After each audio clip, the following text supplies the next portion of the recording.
Radha Vallabh Shri everyone, Radha Vallabh Shri everyone. नारायणं नमस्कृत्यं नरं चैव नरोत्तमं, देवी सरस्वती व्यासं ततो जयमुदीरये। राधा मेरी माते है, पिता मेरे घनश्याम, इन दोनों की चरणों में मेरा कोटि कोटि प्रणाम। ओम श्री परमात्मने नमः। श्री गणेशाय नमः। दुष्ट मनुष्य द्वारा की हुई निंदा को सह लेने से लाभ ही लाभ है। युधिष्ठिर ने पूछा, शत्रुदमन भरत, यदि कोई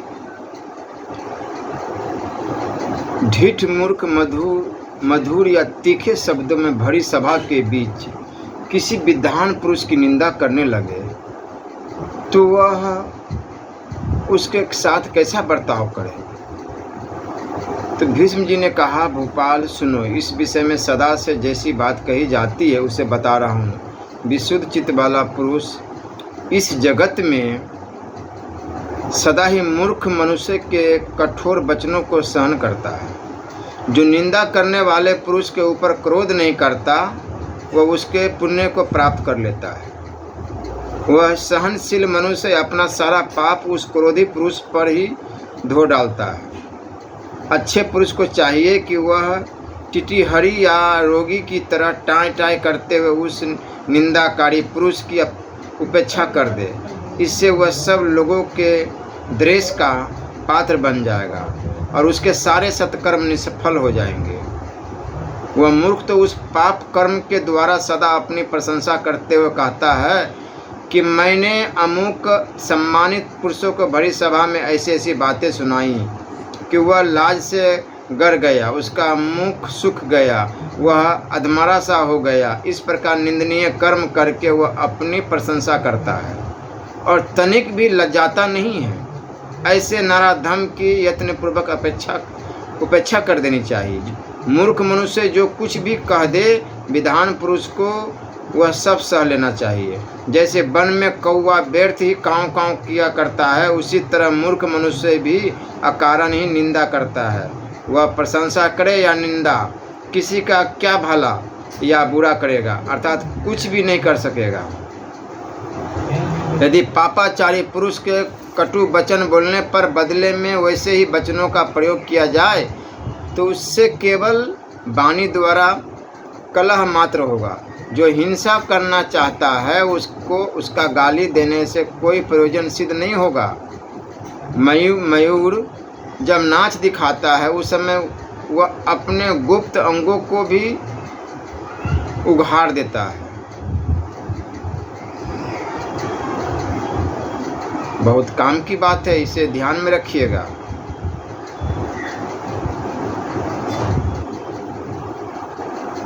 इसी प्रकार जो मूर्ख अनुचित आचरण करता है वह उस कुचेष्टा द्वारा अपने छिपे हुए दोषों को खुद ही प्रकट करता रहता है।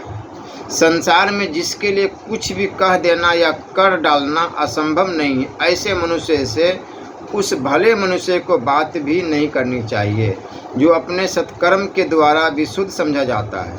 जो सामने आकर गुण गाता है और परोक्ष में निंदा करता है वह मनुष्य संसार में कुत्ते के समान है। उसके लोक और परलोक दोनों नष्ट हो जाते हैं। परोक्ष में पर निंदा करने वाला मनुष्य सैकड़ों मनुष्य को जो कुछ दान देता है और होम करता है उन सब अपने कर्मों को तत्काल नष्ट कर देता है। इसलिए बुद्धिमान पुरुष को चाहिए कि वह वैसे पापपूर्ण विचार वाले पुरुष को तत्काल त्याग दे। वह कुत्ते के समान साधु पुरुषों के लिए सदा ही त्याज्य है। जैसे सांप अपने फन को ऊंचा उठाकर प्रकाशित करता है, उसी प्रकार जन समुदाय में किसी महापुरुष की निंदा करने वाला दुरात्मा अपने ही दोषों को प्रकट करता है। जो पर निंदा रूप अपना कार्य करने वाले दुष्ट पुरुष से बदला लेना चाहता है, वह राख में लौटने वाले मूर्ख गधे के समान केवल दुख में निमग्न होता है। जो सदा लोगों की निंदा में ही तत्पर रहता है, वह मनुष्य के शरीर रूप घर में रहने वाला भेड़िया है। वह सदा अशांत बना रहता है, मतवाले हाथी के समान चित्कार करता है और अत्यंत भयंकर कुत्ते के समान काटने को दौड़ता है। श्रेष्ठ पुरुष को चाहिए उसे सदा के लिए त्याग दे। वह मूर्खों द्वारा सेवित पथ पर चलने वाला है। इंद्रिय संयम और विनय से कर्मों कोसों दूर है। उसने शत्रुता का व्रत ले रखा है। वह सदा सबकी अवनति चाहता है। उस पापात्मा एवं पाप बुद्धि मनुष्य को धिक्कार है। यदि ऐसे दुष्ट मनुष्य किसी पर आक्रमण करके उसकी निंदा करने लगे और उसे सुनकर भला मनुष्य उसका उत्तर देने के लिए उद्यत हो, तो उसे रोक कर कहे कि तुम दुखी न हुओ, क्योंकि स्थिर बुद्धि वाले मनुष्य उच्च पुरुष का नीच के साथ होने वाले संयोग की अर्थात बराबरी की निंदा करते हैं। यदि क्रूर स्वभाव का मूर्ख मनुष्य कुपित हो जाए तो वह थप्पड़ मार सकता है, मुंह पर धूल अथवा भूसी झोंक सकता है और दांत निकालकर डरा सकता है। उसके द्वारा सारी कुचेष्टाएं संभव है। जो इस दृष्टांत को सदा पढ़ता या सुनता रहता है और जो मनुष्य सभा में किसी अत्यंत दुष्टात्मा द्वारा की हुई निंदा की सह लेता है, वह दुर्जन मनुष्य से कभी वाणी द्वारा होने वाले निंदा जनित किंचित मात्र भी दुख का भी भागी नहीं होता।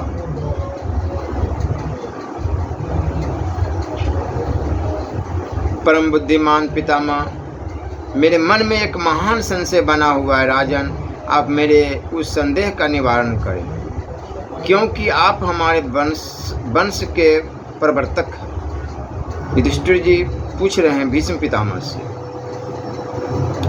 तात आपने दुरात्मा और दुराचारी पुरुषों की बोलचाल की चर्चा की है, इसलिए मैं आपसे कुछ निवेदन कर रहा हूँ। आप मुझे ऐसा उपाय बताइए जो हमारे इस राज्य तंत्र के लिए हितकारक, कुल के लिए सुखदायक, वर्तमान और भविष्य में कल्याण की वृद्धि करने वाला, पुत्र और पुत्रों की परंपरा के लिए हितकर, राष्ट्र की उन्नति करने वाला तथा अन्न जल और शरीर के लिए भी लाभकारी हो। जो राजा अपने राज्य पर अभिषिक्त हो, देश में मित्रों से घिरा हुआ रहता है तथा जो हितैषी सुहृदों से भी संपन्न है, वह किस प्रकार अपनी प्रजा को प्रसन्न रखे। सहायकों के बिना अकेले राज्य नहीं चला सकता। राज्य ही क्या, सहायकों के बिना किसी भी अर्थ की प्राप्ति नहीं होती। यदि प्राप्ति हो भी गई तो सदा उसकी रक्षा असंभव हो जाती है। अतः सेवकों को या सहायकों का होना आवश्यक है, जिसके सभी सेवक ज्ञान विज्ञान में कुशल, हितैषी, कुलीन और स्नेही हो, वही राजा राज्य का फल भोग सकता है। जिसके मंत्री कुलीन धन के लोभ से फोरे न जा रख सकने वाले, सदा राजा के साथ रहने वाले, उन्हें अच्छी बुद्धि देने वाले, सत्पुरुष, संबंध, ज्ञान कुशल, भविष्य का भली भांति प्रबंध करने वाले, समय के ज्ञान में निपुण तथा बीती हुई बात के लिए शोक न करने वाले, वही राजा राज्य के फल का भागी होता है।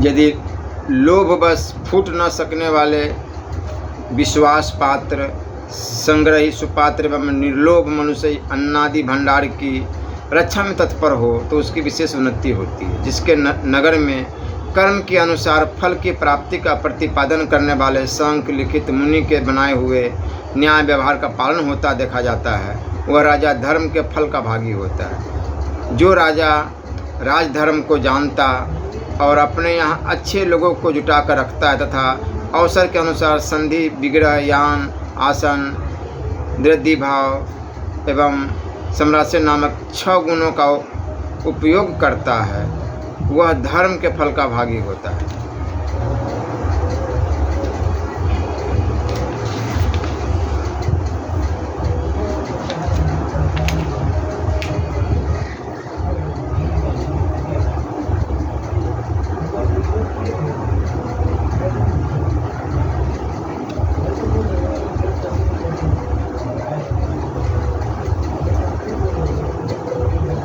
राजा धीर, क्षमाशील, पवित्र, समय समय पर तीक्ष्ण, पुरुषार्थ को जीतने वाला, जानने वाला, सुनने के लिए उत्सुक, वेदज्ञ, श्रवणपरायण तथा तर्क वितर्क में कुशल हो, मेधावी, धारणा शक्ति से संपन्न, यथोचित कार्य करने वाला, इंद्रिय संयमी, प्रिय वचन बोलने वाला तथा शत्रु को भी क्षमा प्रदान करने वाला हो। राजा को दान की परंपरा का कभी उच्छेद न करने वाला, श्रद्धालु, दर्शन मात्र से सुख देने वाला, दीन दुखियों को सदा हाथ का सहारा देने वाला, विश्वसनीय, मंत्रियों से युक्त तथा नीतिपरायण होना चाहिए।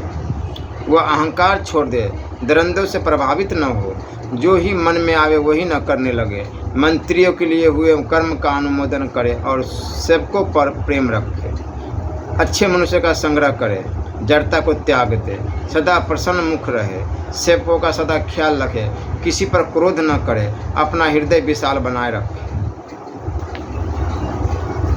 श्री राधा वल्लभ लाल की।